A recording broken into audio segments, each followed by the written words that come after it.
સર્વેને જય શ્રી કૃષ્ણ. આજે આપણે જાણીશું મહામાસ મહાત્મ્ય. મહામાસ મહાત્મ્યમાં ત્રીજો અધ્યાય. મહર્ષિ ભૃગુ દ્વારા વિદ્યાધરોને ઉપદેશ. શ્રી સૂતજી કહે છે કે રાજા દિલીપની ઉત્સુકતા જોઈને મહર્ષિ વસિષ્ઠ કહે છે કે, હે રાજન, એક વખત 12 વર્ષ સુધી આ પૃથ્વી પર વર્ષા ના થવાથી ચારે બાજુ ત્રાહી ત્રાહી મચી ગઈ હતી. એ વખતે ધર્મ, વ્રત, હવન, પૂજન આ બધું સમાપ્ત થઈ ગયું હતું. આ ભૂમંડલ ફળ, ફૂલ તથા જલથી શૂન્ય થઈ ગયું હતું. પૃથ્વીની આવી દુર્દશા જોઈને મહર્ષિ ભૃગુ પોતાના શિષ્યો સાથે કૈલાશ પર્વત પર મણિકૂટ નામક શૈલ શિખર પર ચાલ્યા ગયા. શૈલ શિખરના સૌંદર્યનું વર્ણન કરતા મહર્ષિ વસિષ્ઠે કહ્યું કે, હે રાજન, શૈલ શિખરના સૌંદર્યનું વર્ણન તો અપરિમિત છે.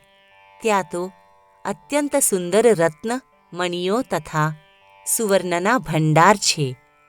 તે વાદળી રંગનો સુંદર પર્વત ચંદ્રમા તથા તારાઓના પ્રકાશથી અત્યંત સુશોભિત પ્રતીત થતું હતું. તે પર્વતના ઘાટીઓમાં અનેક યજ્ઞ સંપન્ન થતા હતા. ત્યાં અનેક સુંદર ગંધર્વો નૃત્ય તથા ગાયન કરતા હતા. એ પર્વતના નીચલા ભાગમાં મહર્ષિ ભૃગુએ શિષ્યો સહિત નિવાસ પ્રારંભ કર્યો હતો. વૈરાગી, યોગી તથા મહાત્મા ભૃગુ મહર્ષિ હવન, તપ તથા ઈશ્વર આરાધનામાં લીન રહેતા હતા.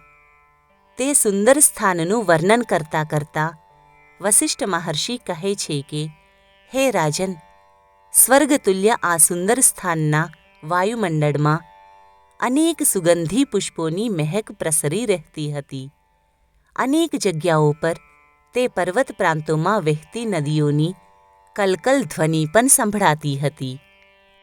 તે પર્વત પર અમુક જગ્યાઓમાં મસ્ત હાથી, કસ્તુરીયુક્ત હિરણ તથા હિરણોના સમૂહ દૃષ્ટિગોચર થતા હતા.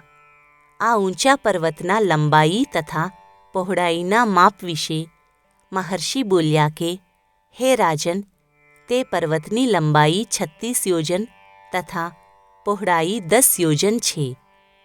પૃથ્વી પર દુર્ભિક્ષ હોવાના કારણે આ સ્થાન પર મહર્ષિ ભૃગુએ એમના શિષ્યો સાથે અનંતકાલ સુધી વાસ કર્યો હતો.